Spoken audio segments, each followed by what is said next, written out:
बिस्मिल्लाहिर्रहमानिर्रहीम, अस्सलाम वालेकुम, वेलकम टू न्यूज़ टुनाइट। मैं हूं नम्रा तारिक। पाकिस्तान की मईशत इस वक्त कई अंदरूनी और बैरूनी चैलेंजेस का सामना कर रही है। हालिया पेट्रोलियम मसनूआत की कीमतों में बड़ा इजाफा, महंगाई में मुसलसल इजाफा और मशरिक़ वस्ता में ईरान और इसराइल के दरमियान बढ़ती हुई कशीदगी ने मुआशी सूरत हाल को मज़ीद मुश्किल बना दिया।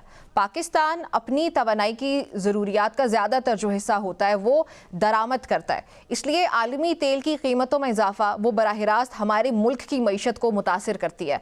और हुकूमत पाकिस्तान ने पेट्रोल और डीजल की कीमतों में 55 रुपये फ़ी लीटर इजाफा किया, जिसके बाद पेट्रोल की कीमत अब 321 रुपये, जबकि डीजल की जो प्राइस है वो 335 रुपीज़ पर लीटर हो चुकी है। तेल की आलमी कीमतों में इजाफे की एक बड़ी वजह मशरिक़ वस्ता में बढ़ती हुई कशीदगी है। हम सबको मालूम है कि जंग की सूरत हाल नहीं है, बल्कि जंग है पूरी दुनिया को उसने अपने असरात में लपेट लिया। ईरान के साथ तनाज़े की वजह से आलमी मंडी में जो खाम तेल है उसकी कीमत $90 फ़ी बैरल से भी ऊपर चली गई है, जिससे पूरी दुनिया में महंगाई के खदशात बढ़ चुके हैं। पाकिस्तान चूँकि सऊदी अरब और खलीजी ममालिक से तेल दरामद करता है, इम्पोर्ट करता है, और इन सप्लाई रास्तों में स्ट्रेट ऑफ हॉर्मुज़ बहुत इंपॉर्टेंट है, इसलिए इस खित्ते में जंग या कशीदगी पाकिस्तान के जो दरामदी बिल है उसको भी बढ़ा सकती है, बढ़ाती भी है, और रुपये पर जो प्रेशर होता है वो बढ़ जाता है। पेट्रोल और डीजल की कीमतों में इजाफे का असर सिर्फ ट्रांसपोर्ट तक महदूद नहीं रहता, बल्कि उसका जो असर है वो हमारे ज़राई शोबे पे भी आ जाता है, फिर हमारी सनतों पे आता है, और जो रोज़मर्रा अशिया होती हैं उसकी कीमतों पर भी पड़ता है। जो डेली लाइफ एक्सपेंसेस हैं वो भी बढ़ जाते हैं। डीजल की कीमत बढ़ने से माल बर्दारी महंगी हो जाती है, जिसकी वजह से सब्जियाँ हो गई या फिर गंदम और दीगर अशिया ज़रूरी अशिया खुरनोश, उनकी कीमतें बढ़ जाती हैं। इसी वजह से पाकिस्तान में महंगाई में मज़ीद इजाफे का खदशा इस वक्त ज़ाहिर किया जा रहा है, क्योंकि जब पेट्रोलियम प्रोडक्ट्स की कीमतें बढ़ती हैं तब ओवरऑल महंगाई पूरे मुल्क में, पूरे खित्ते में जहाँ भी महंगाई होती है वो बढ़ जाती है। तो पाकिस्तान में जो 55 रुपये का इजाफा है ये बहुत बड़ा इजाफा है। पाकिस्तानी मईशत इस वक्त दरामदी बिल या करंट अकाउंट खसारे और बैरूनी कर्जों के दबाव का भी सामना कर रही है। दूसरी तरफ आलमी मार्केट में तेल महंगा होने से पाकिस्तान को ज़्यादा ज़र मुबादला खर्च करना पड़ता है, जिससे मालियाती खसारा भी बढ़ सकता है। अगर मशरिक़ वस्ता की सूरत हाल मज़ीद ख़राब होती है तो भी उसका असर पाकिस्तान की मईशत पे, पाकिस्तान की स्टॉक मार्केट्स पे भी आएगा, और महंगाई पर मज़ीद असर बढ़ता हुआ हमें उसकी वजह से नज़र आएगा, क्योंकि स्टॉक मार्केट भी डिस्टर्ब होती है। मौजूदा हालात में जो एक्सपर्ट्स हैं, मौशियात के जो माहिरीन हैं, उनका ये कहना है कि पाकिस्तान को तवानाई के मुतबादिल ज़राए, बरामदाद में इजाफे और मुआशी इस्लाहात पर ज़्यादा तवज्जो देने की इस वक्त ज़रूरत पड़ चुकी है, ताकि जो आलमी बहरान है उसके असरात को कम से कम किया जा सके। उसको ख़त्म तो नहीं किया जा सकता, लेकिन कम करने की तरफ कुछ काम किया जा सकता है। अगर आलमी तेल की कीमतें मज़ीद बढ़ती रहीं तो पाकिस्तान में महंगाई, बिजली और ईंधन की कीमतों में मज़ीद इजाफा हो सकता है, जिससे आम शहरियों की मुआशी मुश्किलात मज़ीद बढ़ सकती हैं। ये सब सिचुएशन है जी इस वक्त पूरी दुनिया जंग की वजह से बहुत तरह से सफ़र कर रही है, और हमारी दुआ ये है कि ये जंग जल्द से जल्द ख़त्म हो, ताकि पाकिस्तान समेत पूरी दुनिया जो है वो वापस सुकून का सांस ले सके। अब इन तमाम तर मामलात पे बात करने के लिए प्रोग्राम में मुझे ज्वाइन किया अशफाक तौला साहब ने। अशफाक साहब, thank you very much for joining me on the show. Sir, सबसे पहले ये बताइएगा कि इस वक्त जो पाकिस्तान की हुकूमत की तरफ से फैसला लिया गया, हम देख रहे हैं कि पेट्रोल और डीजल की कीमत में फ़ी लीटर 55 रुपये इजाफा किया गया। सर, ये तो अंडरस्टैंडेबल है कि एक शिफ्ट देखने को मिल रहा है हमें इंटरनेशनल मार्केट के अंदर बिकॉज ऑफ द वॉर, लेकिन जो पाकिस्तान की हुकूमत की तरफ से डिसीजन लिया गया, इज इट जस्टिफाइड और नॉट? बिस्मिल्लाहिर्रहमानिर्रहीम, thank you very much.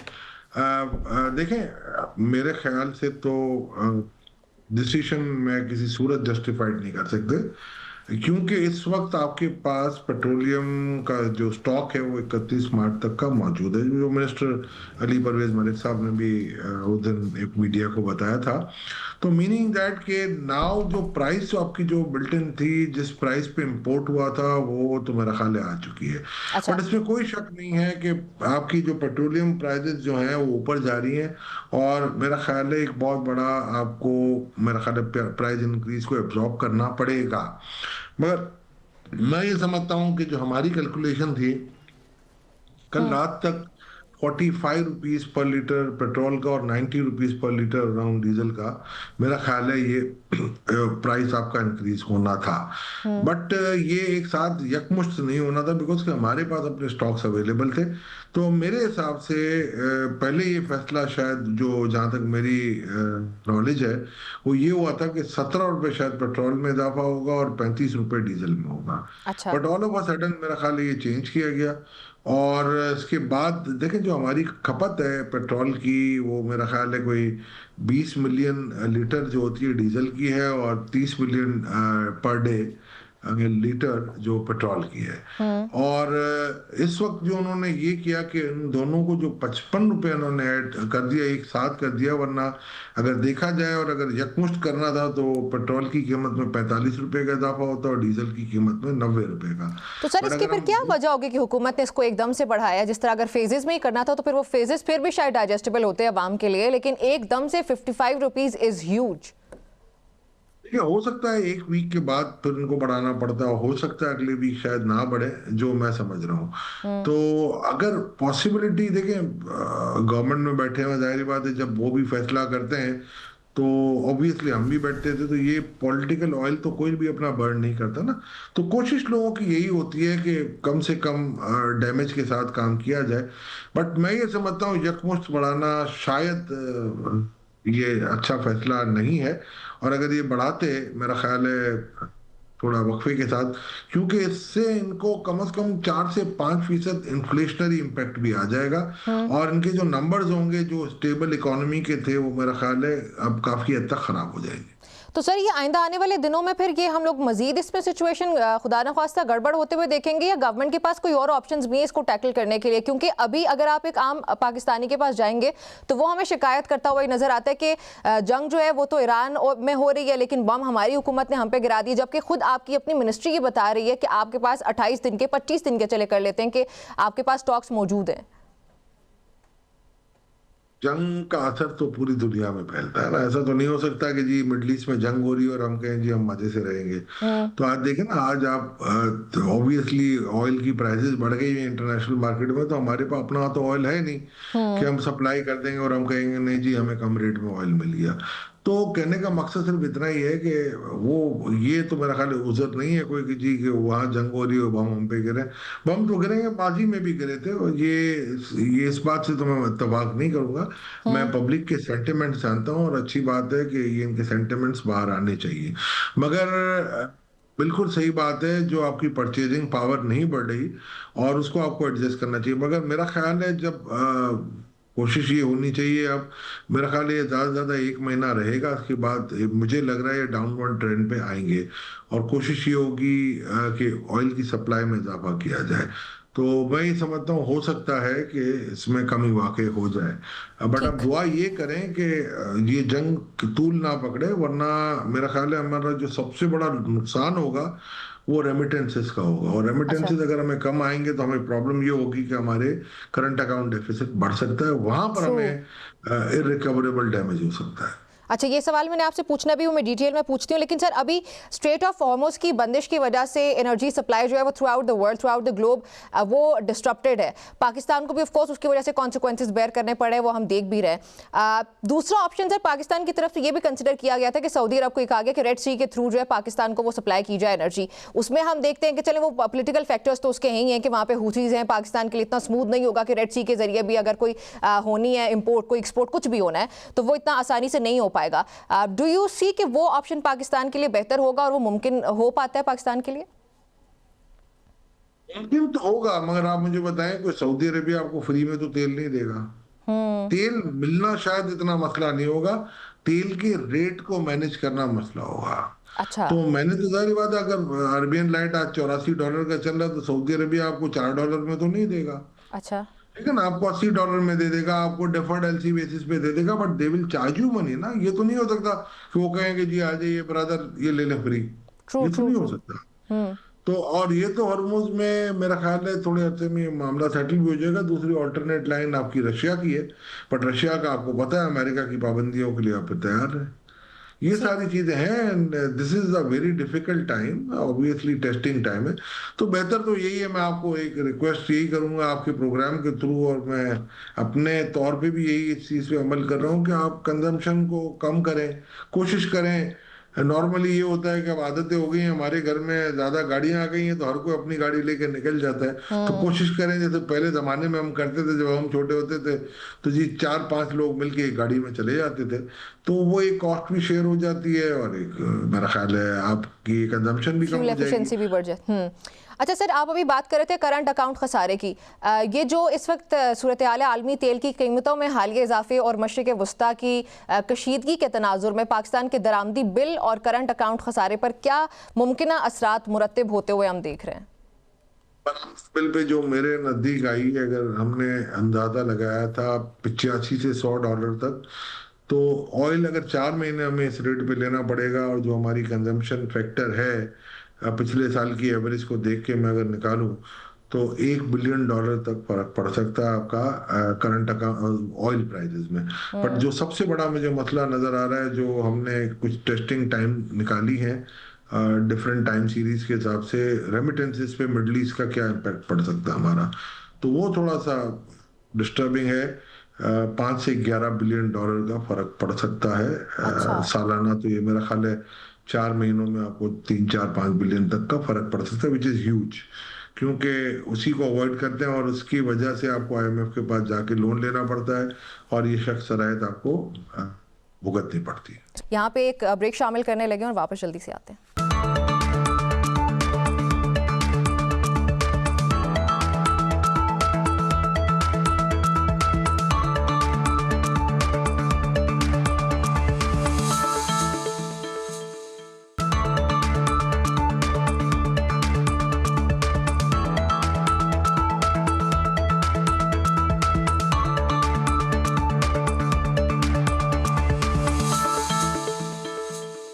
Ji, welcome back to News Tonight. अच्छा सर, हुकूमत ने एक तो ये सख्त फैसला लिया, अवाम जो है उस वो ज़ाहिर है पूरी दुनिया ही सफ़र कर रही है इस जंग की वजह से। एक तो हमने ये देख लिया कि एनर्जी प्राइसेस जो है वो बढ़ती हुई जा रही हैं। उसके अलावा आपको क्या लगता है, खुदा न ख्वास्ता क्या ऐसे हालात अगर इसी तरह से बिगड़ते हुए हमें नज़र आ रहे हैं, जो कि बज़ाहिर लगता है कि ये जंग शायद आगे फैल सकती है, और अगर फैलती है, ये दिन ज़्यादा हो जाते हैं, तो उस सूरत में हुकूमत को मज़ीद क्या सख्त डिसीजन लेने पड़ सकते हैं? पूरी दुनिया ही सख्ती का शिकार हो जाएगी ना, कंजम्पशन फैक्टर चला जाएगा, रिसेशन हो जाएगा। तो फिर तो कसाद बाजारी वाली बातें आप बात कर रही हैं, तो फिर उसमें तो मैं कुछ भी नहीं कह सकता। वो तो वक्त के साथ साथ एडजस्ट होती रहेगी, उसमें तो ना आज आप कोई प्रोडिक्शन दे सकती है, ना मैं दे सकता हूँ। अच्छा सर, पेट्रोल और डीजल की कीमतों में हालिया तकरीबन 55 रुपए फी लीटर इजाफे का पाकिस्तान की मजमूई महंगाई और ख़ास तौर पर लागत से पैदा होने वाली जो महंगाई है उस पर क्या असरात पड़ सकते हैं?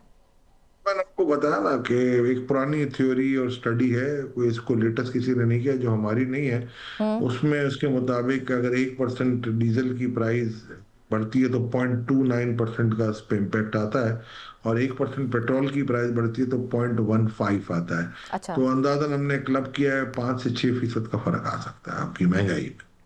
Oh my God, okay. अगर सर इंटरनेशनल लेवल पे खाम तेल की कीमत $90 फी बैरल से ऊपर बरकरार रहती है, तो उसका फिर पाकिस्तान की मालियाती पॉलिसी भी हो गई, और फिर स्टेट बैंक की शरह सूद इंटरेस्ट रेट के ऊपर क्या चेंजेस आ सकते हैं? क्या 7% है, और एवरेज 5.5% अपराध दर है, और अगर इसमें मैं 5% डाल दूं एडिशनल इन्फ्लेशन, तो 10-12% पे आप पहुंच जाएंगे।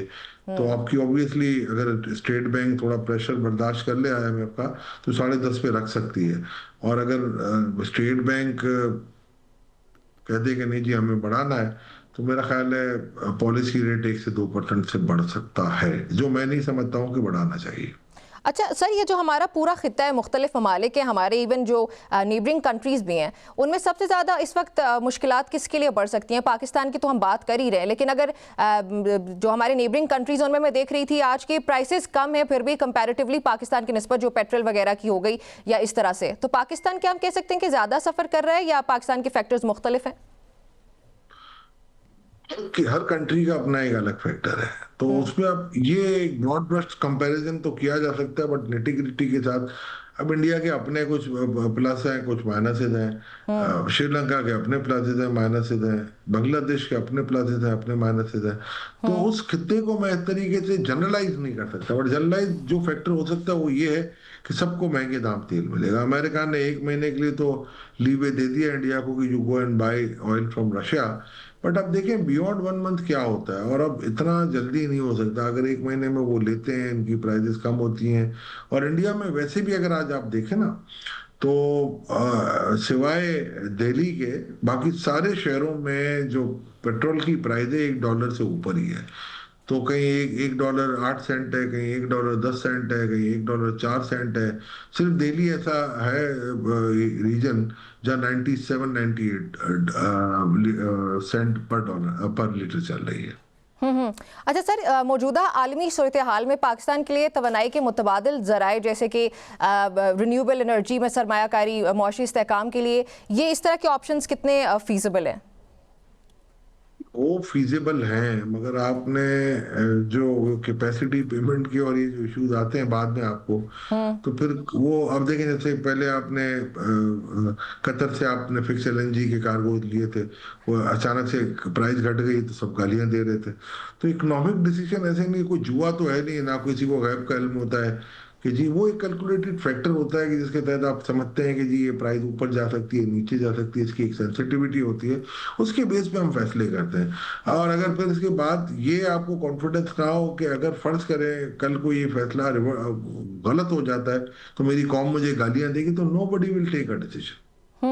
ठीक है। अच्छा सर, अब आईएमएफ प्रोग्राम की भी बात कर लेते हैं। आईएमएफ प्रोग्राम के तनाजुर में पेट्रोलियम सब्सिडी ख़त्म करने और जो तवानाई की कीमतें हैं उसमें इजाफे की पॉलिसी पाकिस्तान की मालियाती पायदारी पर किस हद तक असरअंदाज हो सकती है? प्रोग्राम जो होता है ना, मेरा ख्याल है पाकिस्तान ने 25 प्रोग्राम लिए और 25 में से 24 प्रोग्राम में हम मेजरेबली फेल हो गए। और 25वां प्रोग्राम एक जो 2013 से 16 आपने लिया था, that was the most successful programme, मेरा ख्याल है नॉट ओनली इन पाकिस्तान बल्कि थ्रू आउट द वर्ल्ड। और वो उनकी तारीफ कृष्णा लेगार्ड जो उस वक्त की एमडी थी, उन्होंने भी की कि भाई कि ये बहुत सक्सेसफुल प्रोग्राम किया और आपको आईएमएफ की जरूरत नहीं रहेगी अब। तो बस आप देखें, वो फिर आप धरने लगा दें इस तरीके से, अगर आप फैक्टर्स लेंगे तो पॉलिटिकल मैं समझता हूँ फिर अनसर्टेनिटी। आपको बार बार आईएमएफ के पास जाना पड़ेगा। मुझे मुझे ऑल्टरनेट हमने दिया था प्लान बी 23 में। मैं खुद उस वक्त मिनिस्टर ऑफ स्टेट था, रिफॉर्म्स एंड रिसोर्स मोबिलाइजेशन का, डार साहब थे हमारे फाइनेंस मिनिस्टर। उस वक्त हमने एक प्लान बी बनाया था, जो कि शायद अगर हिम्मत पकड़ी जाती पूरे मेरा ख्याल है इदारे की तरफ से और हुकूमत की तरफ से, तो शायद आज आईएमएफ आपकी इस खत्ता अर्ज में मौजूद ना होता। बट हमने खुद एक अपने पाँव पे कुल्हाड़ी मारी, और अगर हम चाहते और अगर उस वक्त हिम्मत कर लेते तो मेरा ख्याल है शायद आज आईएमएफ की जरूरत नहीं पड़ती और हम अपनी पॉलिसियां खुद बना सकते थे, खुदकार निज़ाम हमारा होता। बट इसमें हमारा कसूर अपना भी है। देखिए, हम रिफॉर्म्स करना नहीं चाहते, आईएमएफ के प्रेशर में आके तो रिफॉर्म करने के लिए हम तैयार होते हैं। But yes. अपने तई अगर मैं कहूँ कि वही पॉलिसी अगर अगर मैं एज अशफाक तौला कहूंगा कि जी ये आप अडॉप्ट करें, तो वो कहेंगे नहीं जी हमें तो वायबल ही नहीं है। आप देखें, एग्रीकल्चर टैक्स किसने दिया, आप मुझे बताएं। रिटेलर टैक्स किसने दिया, आप बताएं मुझे। एक्सपोर्टर्स क्या टैक्स दे रहे हैं? कुछ भी नहीं दे रहे। ये मईशत का एक बहुत बड़ा हिस्सा है। रियल एस्टेट ने क्या टैक्स दिया, कंस्ट्रक्शन ने क्या टैक्स दिया? कोई नहीं दे रहा। तो इसका मतलब ये हुआ कि आप जो दे सकता है, जो सॉफ्ट टारगेट है, उससे आप वसूल कर लें। वहां टैक्स रिफॉर्म आप नहीं करते, आपका फिजिकल रिफॉर्म है आप वो और नहीं कर रहे, आपकी एक्सचेंज रेगुलेशन आप सही से अमल नहीं करते, इंपोर्ट आप खोल देते हैं। अब इस साल जो 8 महीने में इंपोर्ट हुई आपकी गाड़ियां और बसेज, वो पिछले पूरे साल की से कई बराबर बराबर मिल गई है। तो आप क्या चाह रहे हैं कि आप एक तरफ डॉलर को हाई रख के, आर्टिफिशियली हाई रख के, यानी कि लो तो रखते थे आर्टिफिशियली, ये वाहिद कंट्री है जहां पर डॉलर को हाई रखा है कि 253 का डॉलर है, $280 का आप बेच रहे हैं, और यस। आप फैसिलिटेट करना चाह रहे हैं एक्सपोर्टर को, उसके भी और बहुत तरीके हैं आप कर सकते हैं। तो ये एक बाय एंड लार्ज बहुत बड़ा एक ग्लट है जिसको हमें चाहिए कि हमें रिजॉल्व करना चाहिए। आप मौका दें उन लोगों को कि जो ये उसको ठीक कर सकते हैं।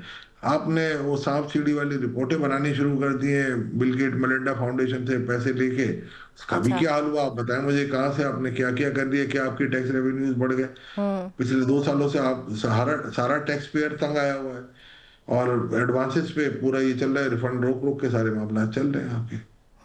तो इसमें बेहतरी, ये जो जितने भी आपने मुख्तलिफ पॉइंट्स बाय द वे गिनवाए, लेकिन उसमें बेहतरी तभी आ सकती है जब इदारों की तरफ से ज़्यादा एक्टिव रोल जो है वो अदा किया जाए। रोल का मसला नहीं है। देखिए, एसआईएफसी हमने बनाई, बड़ी अच्छी कॉन्सेप्ट था, बड़ी अच्छी ऑर्गेनाइजेशन थी, चल भी रही है, अभी भी सारे ट्रू। काम कर रही है, अभी भी मोबिलाइज करने की कोशिश कर रही होती है। But what at the end of the day उनको रन नहीं करने दिया जा रहा। अगर आप मुझे काम ही नहीं करने देंगे, मैं आपको, अगर आप मेरा इंटरव्यू ले रही हैं और आप अपने ही सवाल किए जाएंगे और मुझसे बात ही नहीं करने देंगे, तो मैं आपको क्या गाइड करूं? हम्म। ठीक। ठीक हो गया। अच्छा सर, ये जो वैसे जंग चल रही है अभी, इसमें हम हर मुल्क को, पूरी दुनिया है, उसकी वजह से हम जो बात कर भी रहे थे इससे पहले भी कि वो उसको डायरेक्टली इनडायरेक्टली ज़रूर सफ़र करना पड़ भी रहा है और पड़ेगा भी। ये जंग ईरान के लिए सर बहुत डेविस्टेटिंग है, वी अंडरस्टैंड, लेकिन इजराइल और अमेरिका के लिए भी ये बहुत उनकी मईशत के लिए नुकसानदेह है। आपने उसको किस तरह से एनालाइज किया कि ये उनकी मईशत पे किस किस तरह से कितना नुकसान उनको पहुंचा रही है? उनकी स्टॉक मार्केट भी क्रैश हुई है, अमेरिका की आपने देखा होगा। American yes. ऑब्वियसली रिसेशन की तरफ भी आ रहे हैं, but at the end of the day उन्होंने डॉलर छापने, असला बनाना है, गिरा देना है। ठीक है। जी। जो जानी नुकसान का हो रहा है, ये मैं समझता हूँ कि इंसानियत का नुकसान है, चाहे इस तरफ हो या उस तरफ हो। मगर बाय एंड लार्ज देखें, वो एक इनका एक कॉन्सेप्ट है कि जी हम ईरान को न्यूक्लियर वेपन नहीं लेने देंगे, और मेरा ख्याल है कोई बीच का रास्ता निकल आता है तो ज्यादा बेहतर होता। बट आई डोंट थिंक अब it is too late in the day. Let's hope कि जल्द जल्द ये वाइंड अप हो और दुनिया फिर पीस की तरफ आ जाए। इंशाल्लाह, बिल्कुल हम ये उम्मीद भी करते हैं, दुआ भी करते हैं कि ये जो हालात हैं वो कशीदगी की बजाय बेहतरी की तरफ। अशफाक तौला साहब, आपने मुझे प्रोग्राम में ज्वाइन किया sir, thank you very much. पे एक ब्रेक शामिल करने लगे और वापस जल्दी से आते हैं।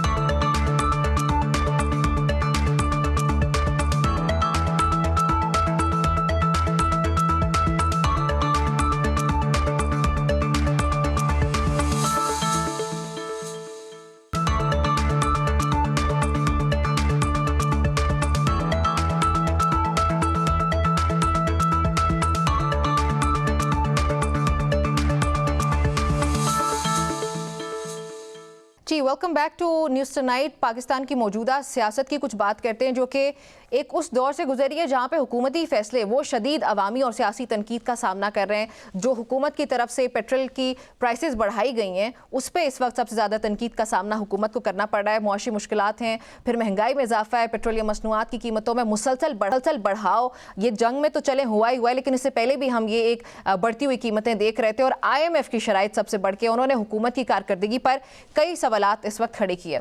इत्तेहादी हुकूमत जिसमें बड़ी सियासी जमातें शामिल हैं, खास तौर पे पाकिस्तान पीपल्स पार्टी, वो ये मौक़िफ़ पेश करती है कि मौजूदा फैसले मुआशी इस्तेहकाम के लिए ज़रूरी हैं। ताहम नाकदीन, वो पाकिस्तान पीपल्स पार्टी की मैं बात कर रही हूँ या दीगर जमातें, वो चलें ओपोजिशन की तो उनका बनता ही है कि वो बात कर ही रहे हैं, लेकिन पाकिस्तान पीपल्स पार्टी वो जमात है जो कि इत्तेहाद में है हुकूमत के साथ, लेकिन उसकी तरफ से इस फैसले को इस वक्त मुस्तरद किया गया और ये कहा गया है कि ये जो फैसला है वो अवाम के ऊपर बोझ बढ़ाने के मुतरादिफ है। और साथ ही पीपल्स पार्टी ये भी कह रही है कि हम इस फैसले में हमें ऑन बोर्ड नहीं लिया गया। शाजिया मरी साहिबा, उन्होंने इस फैसले को मुस्तरद किया। नदीम अफजल जो कि पाकिस्तान पीपल्स पार्टी के रहनुमाएं, उनका यह कहना है कि जब भी कोई मामला होता है तो उसमें अवाम सफ़र करते हैं, हुकूमत को कुछ भी उसका सामना नहीं करना पड़ता, उनके प्रोटोकॉल उसी तरह से चलते ही रहते हैं। तो ये पाकिस्तान पीपल्स पार्टी की जो हिकमत अमली है ये क्यों है? और इन तमाम तर मामलात पे बात करने के लिए प्रोग्राम में मुझे ज्वाइन किया पाकिस्तान पीपल्स पार्टी के रहनुमा कादिर मंदोखेल साहब ने। मंदोखेल साहब, thank you very much for joining me. Mandokhel साहब, हुकूमत की तरफ से जो फैसला लिया गया जंग को मद्देनजर रखते हुए, 55 रुपए पेट्रोल और डीजल की कीमतें जो है हमने बढ़ते हुए देखी हैं। पाकिस्तान पीपल्स पार्टी ने बज़ाहिर इस फैसले को मुस्तरद किया है, सर इसकी वजह क्या है? देखिए, इसकी सबसे बड़ी वजह यह है कि बार बार हम चैनल पे कह तक गए कि हम इत्यादी नहीं है, हम सपोर्टर है, मगर मुस्लिम लीग नून भी कहती है और आप मीडिया भी ये कहते हैं कि नहीं जी आप हुकूमत का हिस्सा है। तो अगर हम हुकूमत का हिस्सा है तो हमसे मशावरत क्यों नहीं की गई है, पार्लियामेंट से मशावरत क्यों नहीं की? नंबर एक बात, आपको याद होगा PTI के दौर में जब पेट्रोल सस्ता हो गया और असद उमर साहब मिनिस्टर थे तो उन्होंने जो है ना वो पेट्रोल महंगा कर दिया है। जब पूछा गया कि भाई क्यों महंगा कर दिया, अब तो सस्ता हो गया, कह रहे नहीं हमने पिछला माल खरीदा हुआ था। तो यही सवाल मैं मौजूदा हुकूमत के सामने रख रहा हूँ कि अभी आपने तो नया माल नए रेट पे खरीदा ही नहीं है, तो आपने पिछले माल पे नए रेट 55 रुपए क्यों लगाया, किस कानून किस मंतक के तहत दिए? नंबर एक बात। दूसरी बात ये कि IMF ने कंडीशन लगा ली है कि आप जो ना इनकी जो आपने जो रिलीफ दी है या आवाम पेट्रोल में वो आप वापस ले लें। अगर IMF का भी कुछ दिन पहले, इस जंग से कुछ दिन पहले जो IMF का वफ्द आया तो उन्होंने तो पूरे पाकिस्तान की मईशत को हर चीज़ को जो है ना वो तसल्लीबख्श करार दिया गया है और 1.6 जो है ना वो बिलियन डॉलर जो है ना किस्त अदा करने की भी बात की है। तो फिर अचानक IMF को क्या हो गया? क्या IMF अमेरिका का ज़िली अदारा है जो कि पाकिस्तान को ब्लैकमेल करे? जो मुझे यही नजर है। नंबर एक बात। दूसरी बात ये कि ये तो सिर्फ 55 रुपए नहीं है, बल्कि जो इंटरनेशनल मार्केट में जो $79 फी बैरल चल रहा था ऑयल का प्राइस, वो जाके 106 तक पहुंच गया और ये खदशा जा रहा है कि 160 तक जाएगा या 150 तक जाएगा, तो वो तो फिर अलग होगा। तो ये जो 55 रुपए है ये किस मद में है? तो ये क्लियर हुकूमत क्यों नहीं कहती कि ये IMF की हिदायत पे हम कर रहे हैं, क्योंकि इंटरनेशनल मार्केट का जो रेट है और वहां तो खरीदारी अभी उन्हें की नहीं है। तो मैं ये समझ रहा हूँ पीपल्स पार्टी इसी वजह से भी मुखालफत कर रही है, और हम ये करें कि ये सिर्फ पेट्रोल की प्राइस नहीं है, यानी 335.86 यानी 336 रुपए आपका डीजल है, 321 रुपए आपका पेट्रोल है। तो ये सिर्फ पेट्रोल नहीं है जो आपकी मईशत के ऊपर या आपकी जो गाड़ियां हैं इनके ऊपर असर पड़ेगी, बल्कि तमाम जो चीजें हैं जो अशिया खुर्दनोश है या जो भी हर चीज महंगी हो जाती है उसके ऊपर ये सारे देखिए, ट्रांसपोर्ट रेलवे ने किराया अभी से बढ़ाना शुरू कर दिया है। यानी ईद के मौके में बजाय आवाम को आप रिलीफ देने का, रमजान का महीना है जहां मुसलमानों का एक मुकद्दस महीना है, यानी अगर हम क्रिश्चियन को देख लें वो अपनी क्रिसमस के मौके पे चीजें सस्ते करते हैं। दुनिया का कोई भी त्योहार हो मजहब का, वो अपने त्योहार के दिनों में अपनी मजहबी रसूमात के दिनों में चीजें मार्केट में सस्ती करती। ये हम कौन सा मजहब लेके बैठे हुए, नाम निहाद जो लोग बैठे हुए, इस्लाम के ठेकेदार बैठे हुए या इस्लाम का नाम लिए करे और इस्लाम को बदनाम करने के लिए मुकद्दस महीने में आवाम के ऊपर ये जो पेट्रोल बम उन्होंने गिराया। लेकिन मंदोखेल साहब, आपसे जब मैंने सवाल पूछा कि ये हुकूमत का फैसला पाकिस्तान पीपल्स पार्टी ने क्यों मुस्तरद किया, तो आपने कहा कि हम मीडिया वाले हमेशा से ये कहते हैं कि पीपल्स पार्टी भी हुकूमत का ही हिस्सा है, और आपने कहा कि हम इत्तेहादी सपोर्टर नहीं है। तो सर, ये इत्तेहादी और सपोर्टर में फ़र्क क्या होता है? देखिए, फ़र्क वो ये, जब वो ये 8 फरवरी का इलेक्शन हुआ, आपको याद होगा हमने PTI को ऑफर किए कि आप सबसे बड़ी पार्टी है, गो के आज़ाद की हैसियत से हम आपको गैर मशरूत तौर पे सपोर्ट करते हैं, आप आइए हुकूमत बना ले, हमने आपसे कुछ नहीं लेना है। उन्होंने इनकार किया, नहीं इनकार किया बल्कि गाली गलौज की। आपको याद होगा जैसे हस्ब तरबियत उनका एक आदत है। तो हमारे पास तो और चॉइस नहीं था कि अगर हम मुस्लिम लीग नून को सपोर्ट ना करते, यानी 3 ट्रायका थी, PTI, पीपल्स पार्टी, नून लीग, 2 जमातें मिलकर हुकूमत बना सकती थी। अगर हम मुस्लिम लीग नून को सपोर्ट नहीं करते तो ये हुकूमत, ये असम्बली खड़ी नहीं हो सकती थी। अगर ये असम्बली खड़ी नहीं हो जाती तो आप मुझे बता दो कि जो अगला इलेक्शन होता तो उसके ऊपर क्या एतमाद होता, और फिर 70 अरब रुपए जिस पे खर्चात हुआ इस गरीब मुल्क के कम कर्ज के पैसों से, क्या वो दोबारा इलेक्शन उस पे इलेक्शन कमीशन पे खर्च करते? तो हमारे पास मजबूरी थी और कुछ नहीं था। अच्छा मंदोखेल साहब, इस पे नदीम अफजल चंद उनका ये ट्विटर पे ट्वीट ये है कि जंग हो, कोरोना हो, आवाम ही कुर्बानियां देते आए, पेट्रोल है, दवाई, अनाज महंगा होने की सूरत में अशराफिया ने कभी किसी चीज़ की कुर्बानी नहीं दी। हमेशा से जब भी कोई भी बुरे हालात हो या नॉर्मल हालात में भी आवाम ही वो उसको भुगतना पड़ता है। तो मंदोखेल साहब, जब पाकिस्तान पीपल्स पार्टी कितने रिजर्वेशन हैं, बार बार आप लोग एतराज़ करते हैं, और अभी भी आपकी बात से मैं ये समझी हूँ कि आप लोग बिल्कुल मजबूरी में थे कि आप लोगों को ये इत्तेहाद करना पड़ा है, तो फिर आप लोग गिव अप क्यों नहीं कर देते इस हुकूमत पे? देखिए, आप मुझे बता दो कि हम अगर गिव अप कर दे तो क्या इसकी मसला हल हो जाएगा? क्या पेट्रोल की कीमतें वापस कम हो जाएगी? हम ही तो पोजीशन का किरदार अदा करें, हम ही तो हुकूमत की गले में अटके हुए। PTI वालों को तो एक ही गर्ज, खान को रिहा करो, बाकी उसको कोई लेना देना नहीं है पाकिस्तान से और पाकिस्तान के आवाम से। आप अगर दूसरी पार्टियों को देख ले, जमीयत को देख ले, जमात इस्लामी को देख ले, या दूसरे MQM को देख ले, ये तो सारे खामोश बैठे। अगर इस वक्त भी अगर अपोजिशन का किरदार अदा कर रही है तो पीपल्स पार्टी कर रही है। तो आप मुझे बता दो, हमारे अलग होने से क्या पेट्रोल की प्राइस कम हो जाती है? अगर होती है तो आप सर, आपके साथ होने से कम हुए?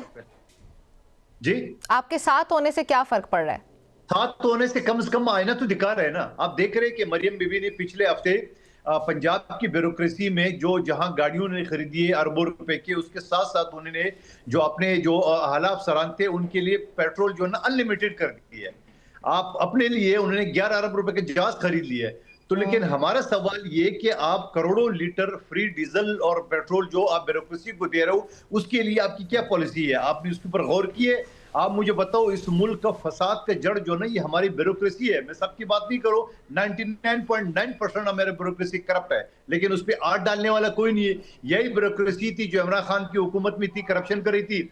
जब इमरान खान की हुकूमत खत्म हो गई है तो PDM में छलांग मारा, जब PDM की हुकूमत खत्म हो गई है तो मुस्लिम लीग नून की हुकूमत में छलांग मारा। यही ब्यूरोक्रेसी पाकिस्तान में हुकूमत करती है और करप्शन करती है। मगर हैरत वाली बात यह कि इनके ऊपर आड़ डालने वाला कोई नहीं है, सियासी लोग, सियासी जमातें या कुछ चंद परसेंट जो ना मिनिस्टर या एमपीए मैंने वो जद में आ जाते हैं, मगर ब्यूरोक्रेसी नहीं आती है। तो मंदोखेल साहब, अभी पाकिस्तान पीपल्स पार्टी से पहले भी इस हुकूमत के साथ मुतअद्दिद बार अपने मुख्तलिफ तरह के रिजर्वेशन हर एक मौके पे जाहिर करती रही है। आपकी बार भी आपने प्रोग्राम के बिल्कुल आगाज़ में ही बताया कि आप लोगों को तो एतमाद में ही नहीं लिया गया, ये जो इतना बड़ा डिसीजन लेने से पहले, ये बहुत बड़ा डिसीजन था फ्यूचर के लिए भी और प्रेजेंट के लिए भी, पूरे पाकिस्तान के लिए, आवाम के लिए। तो जब पाकिस्तान पीपल्स पार्टी को कॉन्फिडेंस में नहीं लिया जाता और पाकिस्तान पीपल्स पार्टी हमेशा ये शिकायत करी है, तो आप लोगों का एहतजाज रिकॉर्ड करने का क्या तरीका है? सिर्फ टीवी शोज पे आके बताना या प्रेस कॉन्फ्रेंसेस कर लेना, अपनी स्टेटमेंट्स ट्विटर वगैरह पे दे लेना, बस ये? अब की बार आप लोग किस तरह से एहतजाज अपना रिकॉर्ड कराएंगे?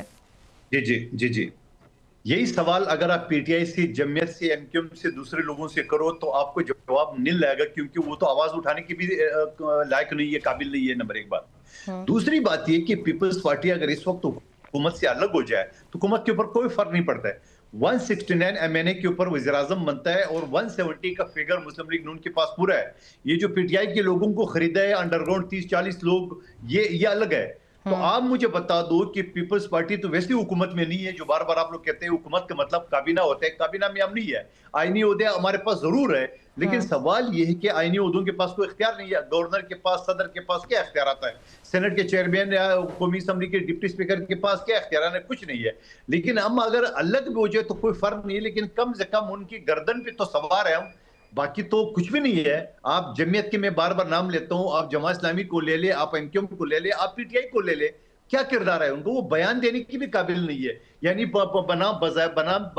बजाय तो वो अपोजिशन कहलाती है, मगर उसके पास इतनी इख्तियारात या इतनी उनके पास जुर्रत नहीं है कि वो कम से कम इसके ऊपर आपके नजर से अभी तकरीबन 24 घंटे गुजर चुके हैं। 24 घंटे में आपको पीटीआई का या जमीयत का कोई आपके पास कोई खबर आई है कि उन्होंने कोई कम से कम एहतजाज ही किया हो? तो सवाल ये है कि पीपल्स पार्टी तो किरदार अदा कर रही है। तो क्या पाकिस्तान पीपल्स पार्टी कोई इस तरह का इरादा रखती है, या अभी जिस तरह से आपने कहा कि स्टेटमेंट्स वगैरह देने की भी दूसरी जमातों के पास तो ये भी अपॉर्चुनिटी नहीं है? देखिए, सवाल करना बड़ा आसान है। दुनिया में दो काम बड़े आसान है, किसी पे तनकीद करना और किसी को मशवरा देना। अच्छा। आप थोड़ी देर के लिए पीपल्स पार्टी की जगह पे आप बैठ जाए कि समझ लो पीपल्स पार्टी की आप करते डरते, आपके पास क्या इख्तियार? आप हुकूमत से अलग होते कोई फर्क नहीं पड़ता, आप हुकूमत के साथ रहते तो भी कोई फर्क नहीं पड़ता। तो आपके पास एक जमहूरी अंदाज का एक एहतजाज ही है, तो एहतजाज हम कर रहे हैं, चाहे मीडिया पे हो, चाहे असम्बली के फ्लोर पे हो, एहतजाज तो हम कर रहे हैं। हमारी तर्जमान ने बयान दिया है, मैं तो एक छोटा सा रुकन हूँ। सवाल ये कि इन चीजों के अलावा हमारे पास कोई पेट्रोल बम तो नहीं है कि हम उसके ऊपर चढ़कना शुरू करते हैं। हमारे पास कोई दहशतगर्दी की हथियार तो नहीं है कि हम इनके खिलाफ इस्तेमाल करें जैसे दूसरी जमातें इस्तेमाल करें। तो हमारे पास जो जमहूरी तरीका वो यही है, जो अब आपके जरिए, पार्लियामेंट के जरिए हम आवाम तक पहुंचा रहे हैं कि बाबा ये जो फैसला है मुस्लिम लीग नून का, ये गासपाना है, ये जालमाना है। ठीक है। अच्छा मंदोखेल साहब, इस टॉपिक के अलावा दूसरा टॉपिक ये कि चेयरमैन नैब की एक्सटेंशन के मामले पर पीपल्स पार्टी के क्या तासुरात हैं सर? देखिए, चेयरमैन नैब यकीनन ये इख्तियार भी हुकूमत के पास है और हुकूमत जब चाहे किसी को भी लगा सकती है। लेकिन इस हवाले से अभी रिसेंटली जो मेरे ख्याल में जो आप हवाला दे रही हो वो बिल का, वो बिल तो एक पास हो चुका है। जब एक बिल पास हो चुका है और ऐसी एक बिल जो है ना वो इलेक्शन कमीशन के चेयरमैन का भी हो चुका है, अब हुकूमत का ये कहना है कि हमारे साथ अपोजिशन की जमातें बैठ जाए ताकि जो इलेक्शन कमीशन का चेयरमैन है या मेंबरान इसकी तैनाती कर दे। और इसी तरह नेब का चेयरमैन का और बाकी जो ओहदे होता है वो भी हुकूमत की यानी वज़ीर-ए-आज़म और अपोजिशन लीडर का के माबैन का मामला है। पीपल्स पार्टी का ना वो वज़ीर-ए-आज़म की सीट पे है, ना वो अपोजिशन लीडर की सीट पे है। तो हमारा तो इन सारी चीजों से कोई लेना देना नहीं है। ये तो टोटली जो है ना वो उनका इख्तियार है वज़ीर-ए-आज़म का या अपोजिशन लीडर का। जब वो आपस में बैठते नहीं है, एक दूसरे का शक्ल नहीं देखते हैं, तो इसमें हम क्या कर सकते हैं ना? आप मुझे बता दें कि ये तो टोटल सवाल हमसे बनता ही नहीं है। अच्छा सर, आज मैंने ट्रांसपेरेंसी इंटरनेशनल पाकिस्तान की एक रिपोर्ट देखी जिसमें जो नई कानून साजी की गई थी जिसके मुताबिक पार्लियामेंटेरियंस के जो असासे हैं वो अब पब्लिक के लिए उनके पब्लिक के सामने नहीं आएंगे, सिक्योरिटी रीजंस उस वक्त तो हुकूमत ने बताए थे। तो इस रिपोर्ट के मुताबिक ये दरख्वास्त की गई है हुकूमत से कि हुकूमत को नज़रसानी करनी चाहिए कि अगर ये असासे अवाम के सामने नहीं होंगे तो करप्शन बहुत बढ़ जाएगी और इसके अलावा भी बहुत से जो मामलात हैं वो मज़ीद बिगड़ते हुए हमें नजर आएंगे। पाकिस्तान की डेमोक्रेसी के लिए बहुत बड़ी बात हो जाएगी पाकिस्तान के अवाम के लिए और शफाफियत के लिए बहुत बड़े सवालिया निशान उठाता है। तो आपको लगता है कि हुकूमत अब इस तरह की कोई जो कानून साजी हो चुकी हुई है उसको रिवर्स करेगी और पीपल्स पार्टी इसमें कोई किरदार अदा करेगी? देखिए, मैं एक चीज़ ये बताऊं आपको, मैं खुद भी पार्लियामेंटेरियन रहा हूं। जो मेरे असासे हैं वो दुनिया को पता है, लेकिन साथ साथ ये भी एक चीज़ हकीकत है कि बहुत सारे, यानी ये जो असासे है पार्लियामेंटेरियन के, वो तो इलेक्शन कमीशन में ऑलरेडी डिक्लेयर हो चुके हैं, सब चीज़ मौजूद है। कोई किसी के असासे चैलेंज करना चाहे तो उसका रिकॉर्ड जरूर आ सकता है, लेकिन ऐसा भी तो नहीं है ना कि कोई भी मुखालिफ, हर आदमी का, हर पार्लियामेंटेरियन का कोई ना कोई मुखालिफ होता है, नहीं तो मुखालिफ पार्टी के लोग होते हैं, वो उनकी असासे चाहे उनकी बीवी के नाम पे, बेटियों के नाम पे, वो फिर वहां से लेके और फिर सोशल मीडिया में उसको डिस्प्ले करते हैं। तो आप मुझे बता दो कि ये कोई अच्छी है? गाली गलौज तो करते ही करते हैं। आप किसी की बीवी के नाम पे, किसी की बेटी के नाम पे कोई जेवरात हो, कोई प्रॉपर्टी हो, और वो जाके वो इलेक्शन कमीशन से उसकी जो ना असासजात की वो सारी डिटेल लेके और सोशल मीडिया पे कि देखिए फलाना जो है, मैंने फलाना जो मिनिस्टर है इसकी बीवी के नाम पे ये प्रॉपर्टी है, उसकी बेटी के नाम पे, तो ये कोई अच्छी रवायत है? तो सर इसके लिए बेहतर कानून साजी की जा सकती थी जहां पे उसकी फैमिली को सिक्योर किया जाए, वो शख्स जो कि गैर सियासी है उसके लिए कुछ और मैकेनिज्म डिवाइस किया जा सकता था, बजाय इसके कि जो पार्लियामेंटेरियन है उसको भी इस तरह से शील्ड दे दी गई है। बहरहाल एक लंबी डिबेट है, बस अभी वक्त कम है, इंशाल्लाह एक जुमला और देखें, जी सर, जी मैं सर। फिर दोबारा कहूंगा, किसी भी पार्लियामेंटेरियन की असासजात को चैलेंज करना हो तो ऑलरेडी इलेक्शन कमीशन के वेबसाइट पे वो मौजूद है, वो चैलेंज कर सकते हैं। मगर ऐसा तो नहीं होता कि कोई भी आदमी जो है ना 50 रुपए का जो है ना वो लोड डाले अपने मोबाइल में और उसकी जाके इलेक्शन कमीशन से वो चीजें ले और फिर उसका अपना खुद का आता पता नहीं है, जाली आईडी भी होते हैं, लोग करते हैं, और वो जाके किसी की बेटी, किसी की बीवी के नाम और तस्वीरों के साथ वो जाके शाया करे, तो ये अच्छी बात है। चले ठीक है, इस पे एक लंबी डिबेट हो सकती थी, लेकिन मेरे पास वक्त की कमी है। बहुत शुक्रिया आपका मंदोखिल साहब की न्यूज़ टुनाइट से इतना ही, मुझे इजाजत दीजिए, अल्लाह हाफिज।